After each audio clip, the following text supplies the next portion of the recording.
Está entrando no ar o programa Mídia e Saúde na TV. Oferecimento: Laboratório Carlos Chagas. Confiança, qualidade e agilidade. Esse é o nosso compromisso com você. Olá pessoal, boa noite. Está começando mais um Mídia e Saúde na TV. Eu sou Alderi Rabelo e quero compartilhar as boas informações para a sua qualidade de vida. No programa de hoje, nós vamos falar sobre medicina preventiva, geriatria e as consequências da mágoa para a saúde física e mental. Nosso primeiro convidado já está aqui, é o médico geriatra Adilson Silvestre, com quem eu converso daqui a pouquinho. Não saia daí! Programa Mídia e Saúde na TV. Pensando em alternativas para aqueles pais que não podem acompanhar seus filhos no pediatra em horários comerciais, a doutora Marielle Wolters implantou uma clínica com agendas à noite, finais de semana e feriados. Se precisar, estamos à sua disposição para melhor atender seus filhos. Clínica Doutora Marielle Wolters. A motricidade orofacial é a especialidade da fonoaudiologia que trata os músculos da face e as dificuldades para mastigar, deglutir, respirar e falar em todas as idades, melhorando a saúde e a qualidade de vida. Auxilia na respiração oral, ronco e apneia do sono, na recuperação das cirurgias faciais, disfunções da ATM, paralisia facial e estética da face. Clínica de Motricidade Orofacial, doutora Silmara Regina Pavani Sovinski, 44 30 25 5565. Na Galen, farmácia e manipulação, cuidamos de você de forma única. Nossos farmacêuticos, referências do setor magistral, preparam o seu medicamento de forma personalizada, atendendo às suas necessidades. Visite-nos e descubra uma nova abordagem para a sua saúde. Avenida Rio Branco, 55, Zona 4, Maringá. 44 30 26 49 48. WhatsApp 44 99844 2229. Com Maringá, clínica de imagem especializada em ultrassonografia vascular, ecocardiograma adulto, ecocardiograma infantil e ecocardiograma fetal. Eco Maringá, há 30 anos cuidando de você. Tradição e confiança na realização de ecodoppler color cardiovascular infantil e ecocardiograma fetal. Rua Luiz Gama, 500, Maringá, Paraná. Fone 44 3262 3455. Quem respira melhor, dorme melhor. Se você ronca, pode ser o início de uma doença grave, a apneia do sono. A Respirar Shop oferece um tratamento especializado com supervisão do fisioterapeuta Guilherme Munhoz, um especialista em tratar distúrbios do sono através do equipamento CPAP. Fale com a Respirar Shop pelo WhatsApp 98802-2334. A Clínica de Podologia Silvia Ferreira, com a missão de proporcionar bem-estar, conforto, saúde, autoestima e felicidade ao seu paciente, oferece o melhor para você que procura um atendimento com excelência, segurança, ambiente aconchegante e climatizado. Equipamentos e esterilização de alta tecnologia para garantir a segurança que você precisa. Serviço prestado com amor, transparência e responsabilidade para proporcionar um caminhar mais feliz. Clínica de Podologia Silvia Ferreira, 44 99774 5657. Rua Santos Dumont, 1976, Maringá. Você sabia que boa parte das tonturas, vertigens e desequilíbrios corporal pode ser tratada através da fisioterapia? Através de exercícios personalizados e individualizados ou algumas vezes através de manobras de reposicionamento de cristais que se deslocaram dos canais, o labirinto. Procure a fisioterapia especializada. Ellen Matsumoto Meneghetti, Fisioterapia Vestibular, 44 99923 0000. Laboratório Carlos Chagas. Confiança, qualidade e agilidade. Esse é o nosso compromisso com você. Programa Mídia e Saúde na TV.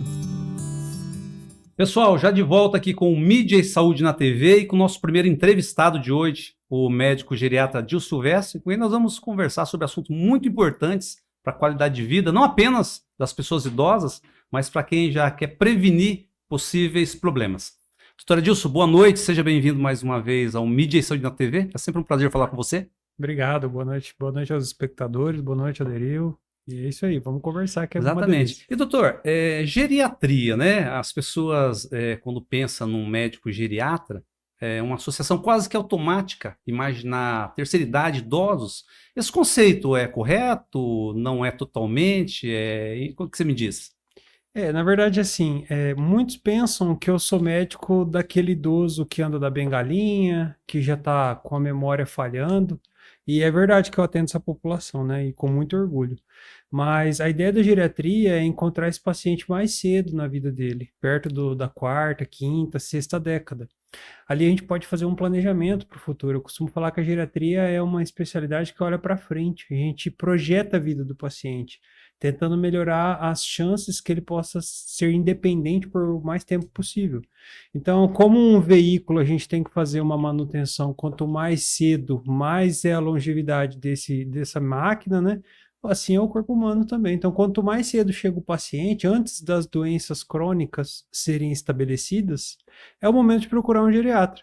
Costumo falar que não tem uma idade para procurar o geriatra, tem um momento. É o momento que você acha que você está descendo a ladeira. Você começa a descer a ladeira perto dos 40, 50 anos, é o momento da geriatria. Não tem como falar de geriatria sem falar de medicina preventiva. Uma coisa está correlacionada com a outra, doutor? Certamente. A geriatria ela é uma ciência médica que estuda o envelhecimento e não apenas o envelhecido. Então, a gente estuda os processos que são a construção das doenças no organismo. E a gente tenta evitá-las, fazendo com que elas não aconteçam. Então, com diversas ferramentas a gente usa.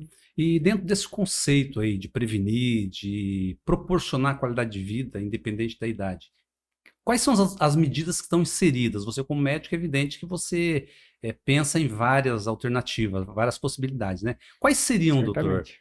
doutor? Eu sempre costumo falar que no cuidado do paciente, eu e o paciente, a gente forma um time para cuidar da saúde do paciente.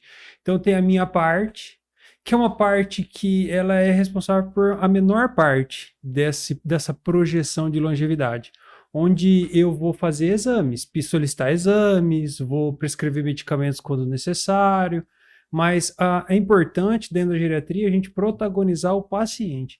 Quem cuida da saúde do paciente é o paciente, não é o médico. Então, quem cuida da saúde do paciente com bons hábitos é o próprio paciente. Então, dentro desse contexto da geriatria, dentro do meu consultório, eu sempre tento protagonizar e passar a responsabilidade, dividir a responsabilidade com o paciente, para ele ter essa consciência que é ele que tem que se cuidar. Ou seja, não tem como delegar para você e a pessoa ficar na passividade, não executar as medidas que você orienta, né?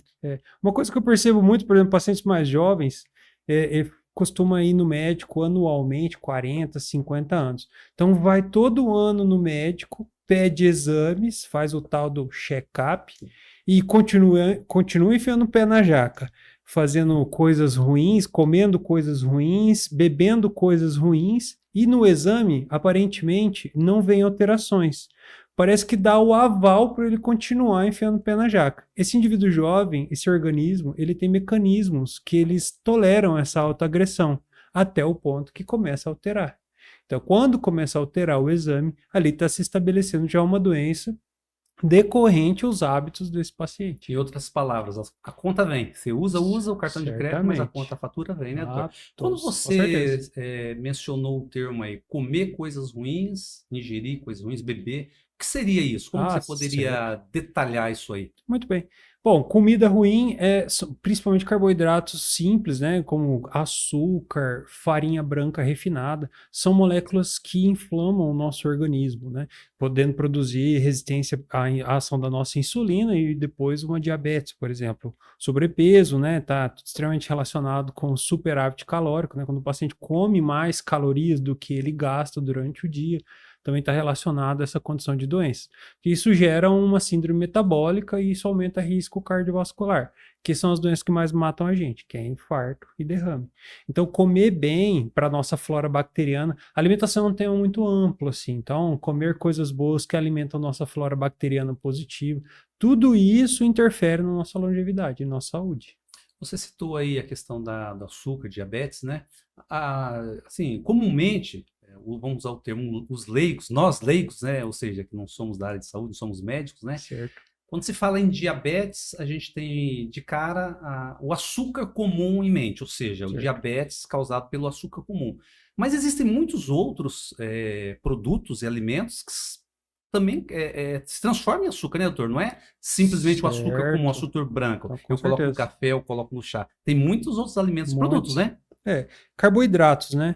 E aí quando a gente fala de carboidratos, e não é pra gente fazer uma dieta zerada de carboidratos, mas a gente escolher bons carboidratos.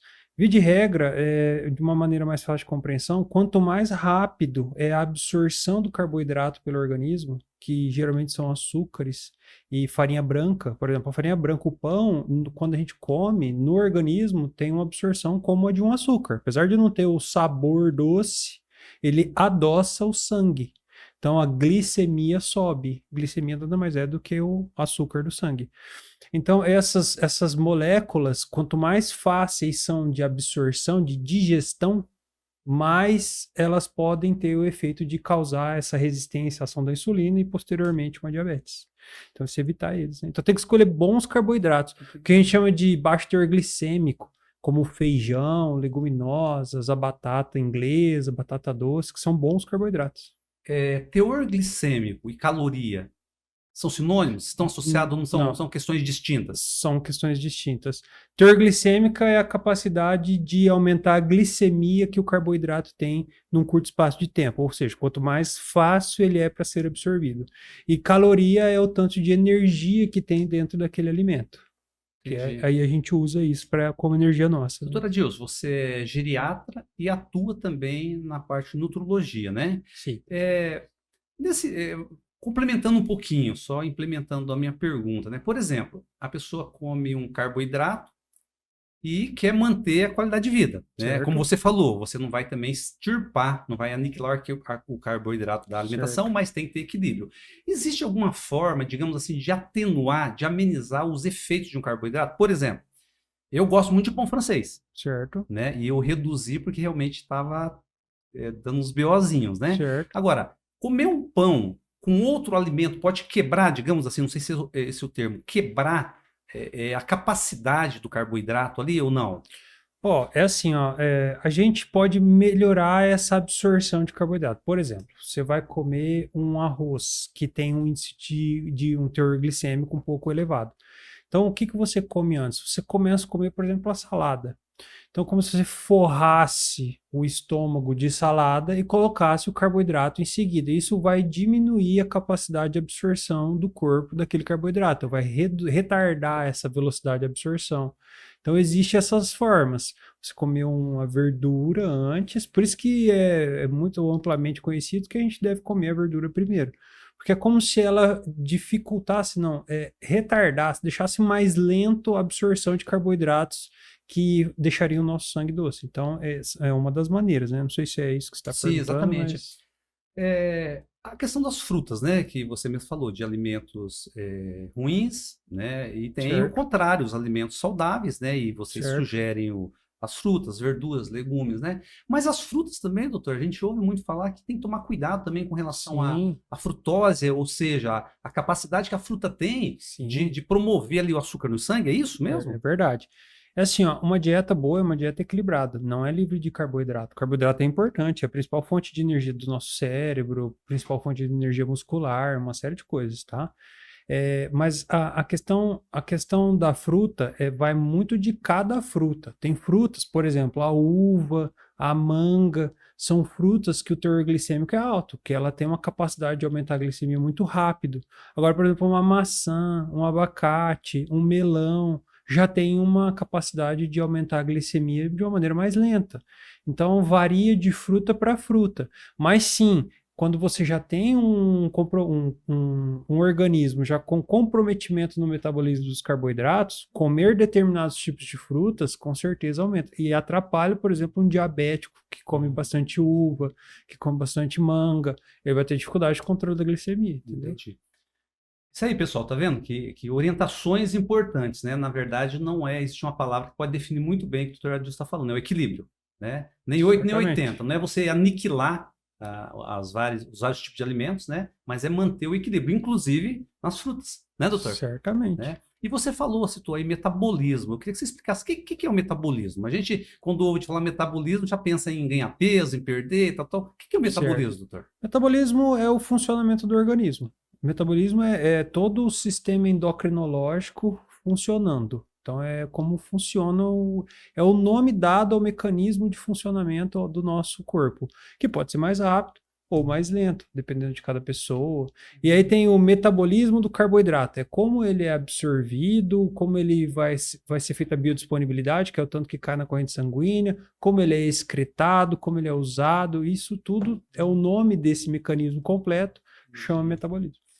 Tudo que a gente está conversando, né? Nós focamos hoje em geriatria e medicina preventiva, né? Então, Certo. tudo é um conjunto, na verdade, todas essas orientações é para ajudar as Certamente. pessoas a viver com certeza. qualidade, né, doutor? Sem se privar, né? Não precisa, como você falou, não há necessidade de radicalismo, né? Não, Mas tem que ter o equilíbrio.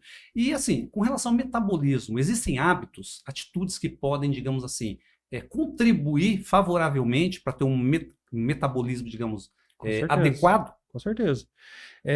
Principalmente a atividade física, né? A atividade física, ela é fundamental, principalmente 50 a mais, porque o metabolismo ele começa a diminuir por volta de 35 anos, onde a gente atinge o nosso ápice de metabolismo. Então a gente começa a perder desempenho metabólico. Então, quando a gente chega ali perto dos 50, 60 anos, por exemplo, uma senhora que está acima do peso com 60 anos, já menopausou, não tem massa muscular porque não tinha hábitos de fazer atividade física e agora ela quer perder 10 quilos. Essa senhora, se ela não fizer exercício, ela nem adianta fazer dieta, porque é muito difícil ela perder peso. Porque a taxa metabólica basal, o que é taxa metabólica basal? Imagina um carro funcionando parado, só funcionando paradinho. O tanto de gasolina que ele gasta para não fazer nada. Entendeu? Existe a taxa metabólica basal, que é o tanto de energia que o corpo gasta para fazer nada. Considerando se você tivesse ficado o dia inteiro deitado, só para o coração bater, o rim filtrar, o fígado fazer as funções dele, enfim. Essa taxa metabólica basal, a gente precisa melhorar ela para quando chegar nos 50, 60 anos, a gente ter ela num nível alto. Como é que faz isso? Músculo. Então a gente precisa ganhar musculatura. A gente precisa fazer exercício resistido para que a gente consiga melhorar esse metabolismo ao longo da vida. Para que lá na frente a gente consiga manter nosso peso. Infalivelmente, à medida que a gente avança na idade, que já fica sujeito ao processo de envelhecimento, infalivelmente, a pessoa perde massa muscular? Certamente, com certeza. A gente perde bastante, né? A mulher tende a perder mais porque ela tem uma coisa que a gente não tem. Ela tem uma falência ovariana perto dos 50 anos. Então ela entra na menopausa e naquele momento ali ela começa a perder mais massa muscular do que nós. Ela já não faz tanto massa muscular como o homem durante a vida. Depois ela perde mais. E o homem também vai perdendo. E quanto mais inativos somos fisicamente, maior é a perda, né? A musculatura, ela é uma habilidade que a gente precisa, é uma estrutura que a gente precisa sempre fortalecer ela. A ideia da musculação num paciente com 50 a mais não é hipertrofia tanto assim, não é ganhar massa muscular, é diminuir a velocidade de perda. Esse é o principal dentro nós já comentamos várias vezes sobre esse tópico específico, a musculação, Sim. né? E não dá para pensar na musculação só em ganhar massa muscular, né, doutor? São várias questões Certamente. que decorrem de uma musculação, de um exercício físico adequado, né? Do Certamente. ponto de vista emocional, cognitivo, Totalmente. Certamente. prevenção de doenças aí, esquecimento. Você mesmo já comentou um dia, achei interessante, Demais. que determinados exercícios específicos tem a capacidade de prevenir o esquecimento, Alzheimer, alguma coisa assim? Exatamente. Procede, né? É verdade. O quadríceps, né? Existem várias pesquisas. Quadríceps, para quem não sabe, é o músculo da coxa, da frente da coxa, que a gente usa para levantar de uma cadeira. Então, tem muitos estudos mostrando que idosos, né, follow-up, né, que acompanham o paciente ao longo do tempo, pacientes que fazem agachamento, que é um exercício da musculação, com peso, quanto mais é a carga que esse paciente consegue levantar, menor é a chance dele desenvolver demência de Alzheimer. Então é uma coisa bem interessante, né? Para você ver o tanto que está associado, o corpo inteiro está conectado. Então, quanto menos músculo você perde, menos sarcopenia, menos fragilidade, melhor é seu metabolismo e menor chance de desenvolver uma doença neurológica. Então, é extremamente importante a musculação. Aproveitando o gancho, essa semana eu vi uma reportagem de um senhor, se não me engano, de São Paulo, Rio de Janeiro, 71 anos. Uhum. Doutor, sem brincadeira. Eu vi aquele senhor, imaginava que teria aí uns 45, 50 anos no máximo. É um senhor japonês? Isso, exatamente. Você viu? É impressionante mesmo. Então você não deixa mentir sozinho, né? Não, ele é diferente mesmo. Então, parece que a síntese ali dessa performance corporal parece que é um exercício, né? Certamente. Somado à alimentação, né? Certamente. Ali é um exemplo claro de como a gente pode retardar o envelhecimento através da atividade física. E aí contempla todas as partes, né, doutor? A aparência física, a disposição, certeza. O sono, que é um pilar, Certamente. né, doutor? O sono é um pilar da longevidade e da qualidade de vida, né? Quer ver uma coisa importante? Tem muita gente que acha que a depressão é uma doença simplesmente neuroquímica, onde a gente vai dar um remédio e vai aumentar neurotransmissores na cabeça do paciente, serotonina, noradrenalina, e esse paciente melhora. É melhor temporariamente, mas fica à mercê do remédio. É muito difícil o paciente que faz atividade física ter depressão. É muito difícil. É muito difícil você conhecer uma pessoa que vai na academia regularmente e tome remédios para depressão. Por quê? É uma conta fácil, porque ali ele já está produzindo todas as moléculas para ele se sentir bem. Endorfina, miocina, são várias moléculas que a gente se sente bem quando a gente faz atividade física.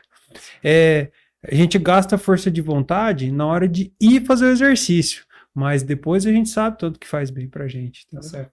Doutor, o papo está muito agradável e muito importante para todos nós. Eu sempre falo, me insiro nesse contexto. Toda vez que eu converso com você, eu aprendo muito, principalmente no aspecto da prevenção. Mas nosso tempo ali já está se esgotando. Certo. Por isso que eu sempre faço questão de frisar para você, já vamos marcar o nosso bate-papo, né? Porque realmente tem muitas coisas importantes. Vamos só confirmar o nosso podcast, o próximo, né? Que a gente tem um tempo maior e a gente pode se aprofundar mais. Vixe, vai ser um prazer. Tá bom, doutor? Foi um prazer falar com você, muito bom, e nos encontramos na próxima entrevista. Combinado. Bom, grande abraço, boa noite para você e até a próxima. Até mais. Pessoal, terminamos aqui o primeiro bloco e agora vamos fazer um breve intervalo com nossos comerciais e na sequência a entrevista vai ser com uma psicóloga sobre as consequências da mágoa, do rancor. Parece uma coisa tão simples, né, pessoal? Mas cultivar a mágoa, nutrir sentimentos ruins, ressentimento, pode ter uma repercussão muito grande na vida emocional e física. Não saia daí. Programa Mídia e Saúde na TV. Eco Maringá, clínica de imagem especializada em ultrassonografia vascular, ecocardiograma adulto, ecocardiograma infantil e ecocardiograma fetal. Eco Maringá, há 30 anos cuidando de você. Tradição e confiança na realização de ecodoppler color, cardiovascular infantil e ecocardiograma fetal. Rua Luiz Gama, 500, Maringá, Paraná. Fone 44 3262 3455. Quem respira melhor, dorme melhor. Se você ronca, pode ser o início de uma doença grave, a apneia do sono. A Respirar Shop oferece um tratamento especializado com supervisão do fisioterapeuta Guilherme Munhoz, um especialista em tratar distúrbios do sono através do equipamento CPAP. Fale com a Respirar Shop pelo WhatsApp 98802-2334. A Clínica de Podologia Silvia Ferreira, com a missão de proporcionar bem-estar, conforto, saúde, autoestima e felicidade ao seu paciente, oferece o melhor para você que procura um atendimento com excelência, segurança, ambiente aconchegante e climatizado. equipamentos e esterilização de alta tecnologia para garantir a segurança que você precisa. Serviço prestado com amor, transparência e responsabilidade para proporcionar um caminhar mais feliz. Clínica de Podologia Silvia Ferreira, 44 99774 5657, Rua Santos Dumont, 1976, Maringá. Você sabia que boa parte das tonturas, vertigens e desequilíbrios corporal pode ser tratada através da fisioterapia? Através de exercícios personalizados e individualizados ou algumas vezes através de manobras de reposicionamento de cristais que se deslocaram dos canais, o labirinto. Procure a fisioterapia especializada. Ellen Matsumoto Meneghetti, Fisioterapia Vestibular, 44 99923 0000. Pensando em alternativas para aqueles pais que não podem acompanhar seus filhos no pediatra em horários comerciais, a doutora Marielle Wolters implantou uma clínica com agendas à noite, finais de semana e feriados. Se precisar, estamos à sua disposição para melhor atender seus filhos. Clínica Doutora Marielle Wolters.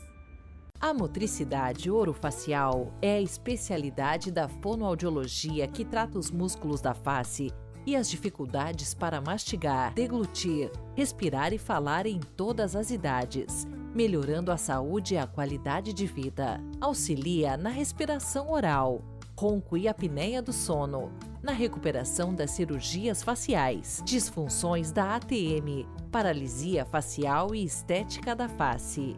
Clínica de Motricidade Orofacial, doutora Silmara Regina Pavani Sovinski, 44 3025 5565. Na Galen, Farmácia e Manipulação, cuidamos de você de forma única. Nossos farmacêuticos, referências do setor magistral, preparam o seu medicamento de forma personalizada, atendendo às suas necessidades.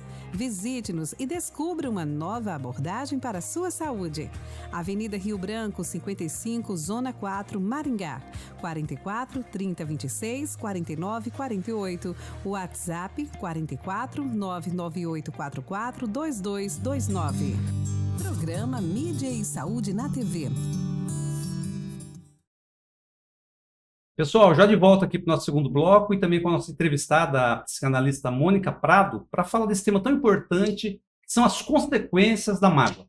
Mônica, boa noite, seja bem-vinda mais uma vez ao Mídia e Saúde na TV, é um prazer recebê-la aqui. Boa noite, Aldeir, boa noite a todos, o prazer é sempre meu. Obrigada pelo convite. E sempre a gente conversa temas de grande importância, né, Mônica? Eu sempre falo, assim como o corpo padece de doenças físicas, né, de questões, as emoções também padecem, né? E quem são os profissionais para nos ajudar, né? São vocês, psicólogos, psicanalistas, né, para ajudar a gerenciar, buscar formas de resolver ou minimizar os problemas, né, Mônica? E aproveitando o nosso tema hoje, a mágoa, rancor, ressentimento, né? Eu queria que você falasse um pouquinho, Mônica, porque quando alguém faz mal pra gente, eu acho que é natural sentir uma raiva, sentir um mal-estar, né? Agora, a questão do cultivo, as pessoas que nutrem, as pessoas que alimentam um sentimento nocivo, né? Um ressentimento. O que isso pode repercutir, Mônica, do ponto de vista psicológico e fisiológico? Qual que é a tua análise sobre essa questão? Você já começou definindo muito bem, porque é isso mesmo, né? Nos magoar, ter um sofrimento provocado pelos nossos relacionamentos, ele é inevitável. Toda vez que a gente se relaciona, não há garantias de que esse relacionamento vai ser sempre bem sucedido ou livre de equívocos, né, de desencontros. Agora, o ressentimento, ele é exatamente isso que você falou. É aquela emoção que ela é cultivada no seu sofrimento. Até a palavra diz ressentimento. A gente vai de novo. Vai requentando aquela dor. E isso é muito interessante de a gente pensar, né? Por que a pessoa escolhe requentar, a ressentir um sofrimento, né? E isso pode ter efeitos assim muito maléficos, tanto para o dia a dia, tanto para a vida, para o nosso cotidiano, quanto até para o nosso físico. Você falou, né? A gente tem os sofrimentos que são físicos, que são do nosso corpo, e os sofrimentos que são psíquicos. Na verdade, essa fronteira, ela não existe, porque nós somos uma coisa só, né? Tanto nosso psíquico quanto nosso corpo, eles são uma coisa só, nós somos isso tudo, né? Nós não somos um ser dividido em duas coisas. Então, tudo que passa pela nossa mente, ele reflete no nosso corpo. As nossas emoções, elas às vezes são exatamente mostradas no nosso corpo. A gente diz assim, que quando os nossos olhos não choram pelas nossas dores, né, o nosso corpo encontra outras maneiras de fazer os nossos olhos chorarem, de fazer as nossas emoções se manifestarem. Então, o ressentimento, a mágoa, a dor, que não são choradas ou que não são superadas, elaboradas, porque é possível, né? É possível a gente superar nossas emoções ruins, é possível a gente fazer os nossos lutos, a gente já falou disso no seu programa, e todas as vezes que isso não é superado, a gente pode, inclusive, adoecer do nosso corpo, da nossa carne, fazer doença física mesmo. Isso é muito comum. Você usou uma expressão aí, eu queria voltar e tentar entender. Você falou, por que a pessoa escolhe requentar? Dá para presumir que eu posso escolher também ressentir? A pergunta é o seguinte, é uma escolha, é voluntário? O ressentimento, a mágoa, o cultivo, é algo que acontece por uma permissão da pessoa ou é algo involuntário, inconsciente, não sei qual é o termo, você vai poder dizer. Como que você vê isso aí? Se a gente disser assim, a pessoa acorda e diz, hoje eu vou sofrer por aquela emoção, hoje eu vou botar aquilo na mesa de novo. Não é assim tão claro, né? Mesmo porque a motivação disso, às vezes, é inconsciente mesmo. Mas um pouco é uma escolha sim, né? Depende da posição que a pessoa está naquela situação. A gente vê muito isso acontecendo nas desilusões amorosas, vamos pensar assim, né? Esse ressentimento, ele é muito comum, por exemplo, nos relacionamentos que fracassam. Talvez seja mais comum, talvez por isso seja mais fácil a gente exemplificar por essa via, né? Do ressentimento. As pessoas passam, às vezes, uma vida inteira, Alderi, cultivando, requentando emoções de um relacionamento fracassado, por exemplo.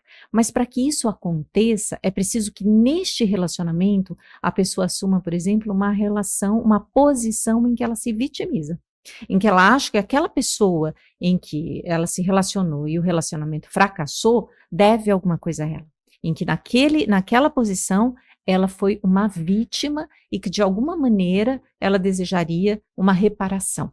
Né? Então, esse requentar da emoção, esse requentar de uma lamúria, o requentar, o desejo, por exemplo, de uma vingança, às vezes até, né?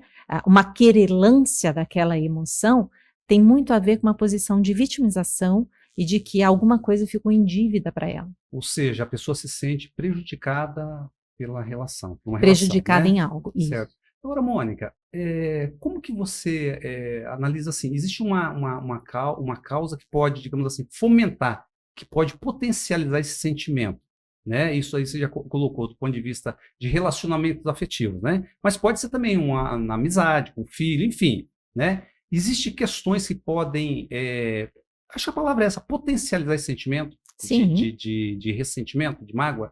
Sim, pode ser com a mãe, com o filho, no trabalho, pode ser entre grupos étnicos. A gente vê isso acontecendo entre nações, né? Os países fazem guerra, né? Fazem guerra étnicas, inclusive, né? A gente vê uma guerra acontecendo exatamente neste momento por questões seculares, né? Mas sim, vamos pensar em grupos menores, por exemplo, como a família.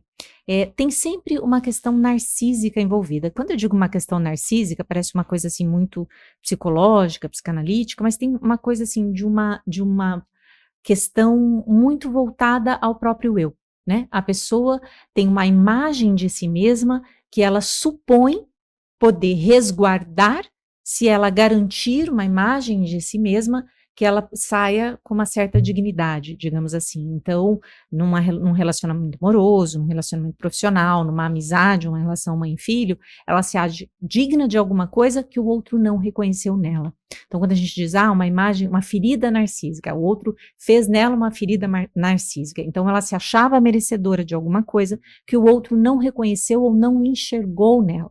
Então, ela se viu no olhar do outro preterida de algo que ela se julgava merecedora. E isso é uma dor doída mesmo. Você já comentou, mas eu queria que você falasse um pouquinho mais. A mágoa, o ressentimento, esse nutrir, pode estar ligado à falta de verbalização, falta de expressar o que estava sentindo? Geralmente é um mau contrato, vamos dizer assim, né?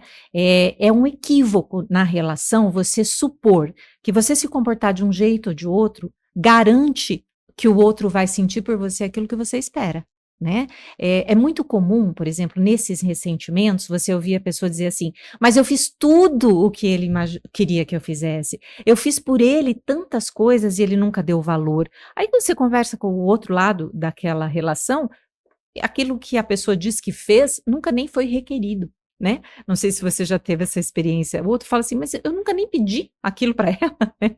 Nem esperava que aquilo fosse feito. É por isso que eu digo que é um mau contrato, né? A pessoa supõe que aquilo que o outro deseja dela, ela se vê valorizada se fizer aquilo, mas o outro nem tem ideia que era aquilo que ela pensava ser. Então, é uma ideia imaginária que ela tem de que se ela fizer isso ou aquilo, que é aquilo que o outro espera dela, então se ela fizer aquilo, há garantias que ela será valorizada no desejo do outro, que ela garante que o outro a deseje, que ela vai ter valor, então ela faz aquilo. Então é uma surpresa e é uma ferida narcísica muito grande na imagem que ela tem de si mesma quando aquilo cai por terra, né? E o outro nem sabia que era aquilo que ela esperava, né? Ou sabia, mas não há garantias, Alderi, que se a gente se transformar naquilo que imaginariamente a gente acha que o outro espera de nós, que ele nunca vai se decepcionar por nós, ou que aquilo vai ser suficiente para que ele fique ao nosso lado para sempre. No mundo adulto isso não tem garantia nenhuma, né? Então aquilo faz com que a gente construa castelos, né? Que não existem no mundo real. Então, isso sim é uma má comunicação, né, da gente achar que isso garante qualquer coisa, né? Então, por isso também tem essa posição meio vitimizada, porque existe esse equívoco de achar que fazendo uma coisa ou outra, a gente está garantindo o relacionamento, né? A perenidade daquele relacionamento. Mônica, a mágoa, de certa forma, ela vai intoxicando e, de certa forma, é um entrave na vida da pessoa, né? Na vida pessoal, na vida profissional, em diversos aspectos, né? Porque trava a vida da pessoa, né? Com certeza absoluta, né? Essa intoxicação, ela é genuína, ela acontece de fato, porque isso vai promovendo mesmo doenças físicas, né?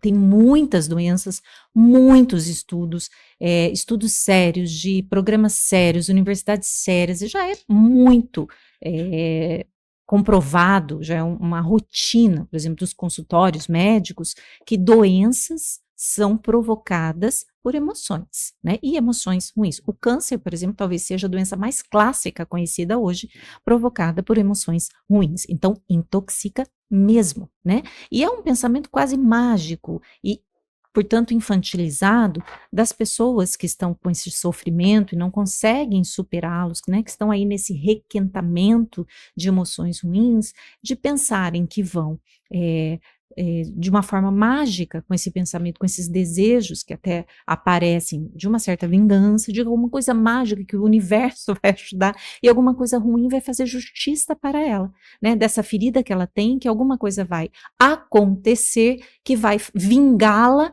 que vai justificar o seu sofrimento. Isso não vai acontecer. Se ela não fizer alguma coisa por ela mesma, nada vai acontecer. Agora, esse fazer alguma coisa, o que seria? Quais são os passos, efetivamente, que a pessoa pode desenvolver para melhorar, para amenizar ou resolver de uma forma mais prática essa questão? Aquilo que é evitado o tempo todo, porque não é à toa que uma pessoa escolhe este caminho, né?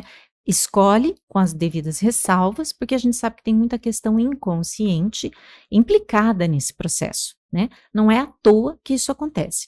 Mas, o que eu digo assim, fazer justamente o que ela escolhe não fazer. Porque quando uma pessoa se põe na posição de vítima, isso é um mecanismo que a nossa psique faz justamente para que ela não olhe para si mesma, né? Porque todo o fracasso, em geral, para um adulto, né, ele implica uma autoavaliação. né? Só não é assim no mundo infantil, Alderi. Por isso que as crianças dividem o mundo entre bruxas e princesas, né? No bem, no mal. Isso é muito claro nas histórias infantis, porque as crianças ainda não estão adaptadas para entender que o bem e o mal estão nas mesmas pessoas, né? Então elas precisam das madrastas e das fadas, né?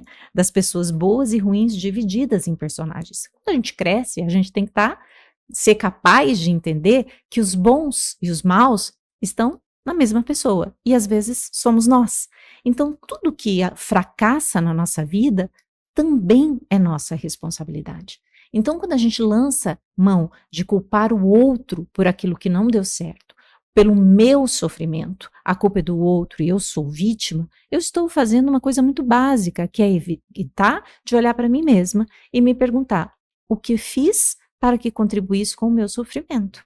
Então, esse é um processo difícil de fazer, mas necessário, para que a gente possa avançar desse sofrimento, desse amargor, dessa intoxicação e começar a entender que eu posso sair disso e viver uma história diferente na próxima.